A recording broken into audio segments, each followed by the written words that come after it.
ከፍ ያለበት በየትኛውም በኩሉን የሚያስመልጥ አምላክ ጴንጤ ተሳዳቢ መሆኑን በዮኒ ማኛ እያቸዋል። ማን ያልወረደብኝ? አንድ ሰው ነኝ። ማን ነው ጴንጤ ሆነ ያልወረደብኝ? ማን ያልወረደብኝ? እስቲ ይጠይቅ። ጴንጤ ሆኖ እኔ ላይ ያላለቀሰ አምጣ። እየዬ ጴንጤ ሆኖ ማን ያላለቀሰው? ማኛው ላይ ለምን ሌብነት? ሌላውን ስትሰድብ ምንም አይመስልም። ኦርቶዶክስ ሲላስ 8 ወር ምን ላይ ነበራችሁ?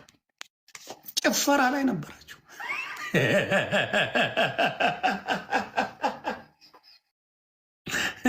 ሙስሊም ሲላስ ጭፈራ ላይ ነበራችሁ አይደል? ስትላሱ እናንተም መቀበል ነው፣ መቃጠል አያስፈልግም። መቀበል ፌሽታ ላይ አልነበራችሁ እንዴ? እኔ ነኝ እኮ ያስተዋወቃችሁ። ጌታ ኢየሱስ ምስክሬ፣ ማንም ትዝ ብሎት አያውቅም። ጴንጤን እውነቱን ልንገር እየዋሽ ማንም ትዝ ብሎት አያውቅም። ኦርቶዶክስ ሆኖ አንድ ኤርሚያስን የሚወደው የለም። አንድ ሲንግል አንድ ትዝታውን የሚወደው ኦርቶዶክስ የለም። እኔን ኦርቶዶክስ፣ ጴንጤ፣ ሙስሊምን አምጣ፣ ሁሉም ይወደኛል። የሚወደኛለ የሚጠላኛለ፣ ግን አምርሮ የሚጠላኝ የለም። አየህ፣ እናንተ ትጠላላችሁ። ለስሜ ብለን እንዳትል ክርስቶስን አልሰበካችሁም። የሰበካችሁትን ኦርቶዶክስን ነው። ኦርቶዶክስ ገድል አላት ብለህ ነው የምትውለው። ሌላ ጥብስ ናት ኦርቶዶክስ። በቃ ለእናንተ። እኔ ደግሞ ጥብሴ ጴንጤ ይሆናል። ምንም ችግር የለም። ዮኒ ማኛ ራበው። ማን ነው ረሀብተኛ የሚመስለው? ማየት ነው። ረሀብተኛ ማን ይመስላል? ማን ነው ረሀብተኛ የሚመስለው? ማን ነው የሚመስለው ረሀብተኛ? መድረካክ አጭበርብረ ዘይት ሽጠም እንደኔ ወዝ የለ። አጭበርብረ ዘርፈ ሌቦች ናችሁ። በቃ ለምን ሙሉ አይነት ዲኖሚኔሽን ይዘ የዲያብሎስ ስራ እየሰራችሁ በክርስቶስ ላይ ትላላችሁ። እኛ ቤት አስገብተን ጠየቅ ነው። መዳን አንዴ ነው ወይስ የሚሰራ ነው? አይ ስል ሁለት አይደም መልሳለሁ። መልሰው እሺ ስል ቆይ ላብራራ። አታብራራልኝ። ጥያቄ ነ የስ ኦር ኖ። ኦርቶዶክስ ምን ትላለች?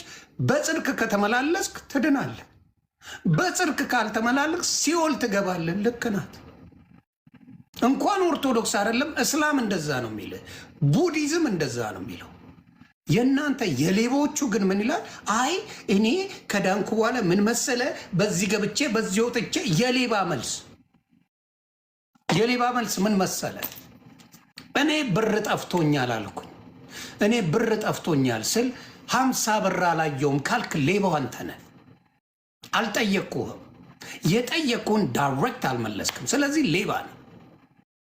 የጠየቅኩ ጸድቃላ እንዴ ስራ አያስፈልግም ብለኛል። ስራውን ቶ ስለ ጸደቅኩ ነው የምሰራው።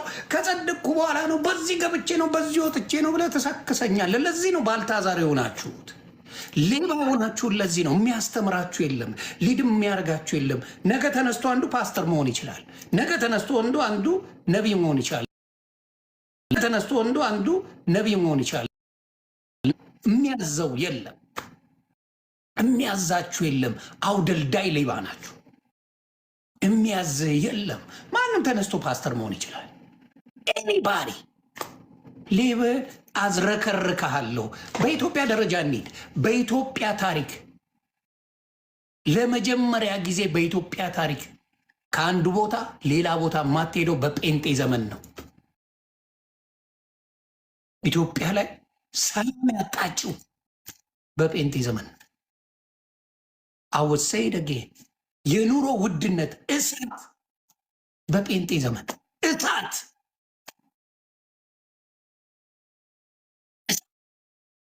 ኑሮ እሳት። ከአንድ ቦታ አንድ ቦታ ለመሄድ ስቃይን ነው ኢትዮጵያ ላይ የምትበላው። ስቃይ። አማራ ከኦሮሞ፣ ኦሮሞ ከትግሬ ሲፋጅ አረ ወያኔ እንኳን በእውነት ትሻላለች። ኢህአዴግ ይሻላል። የኑሮ ውድነት እንደዚህ ነበረ በኢህአዴግ ዘመን። 3 ኢትዮጵያ ውስጥ አይበላም ነበር። እውነት እንነጋገር። በሺዎች የሚቆጠሩ ከፍለህ ታውቃለህ? ለምግብ በሺዎች ቆጥረ ከፍለህ ታውቃለህ? በኢህአዴግ ዘመን ስንት ነገር በልተ አውሬ ናችሁ። ሆዳ እውነቱን ነው የምነግርህ። ሰላም የሌላት ኢትዮጵያ። አንድ ነገር መተንፈስ ትችላለህ። ስለ ብልጽግና ኢትዮጵያ እየኖርክ አንድ ነገር ትተነፍሳለህ?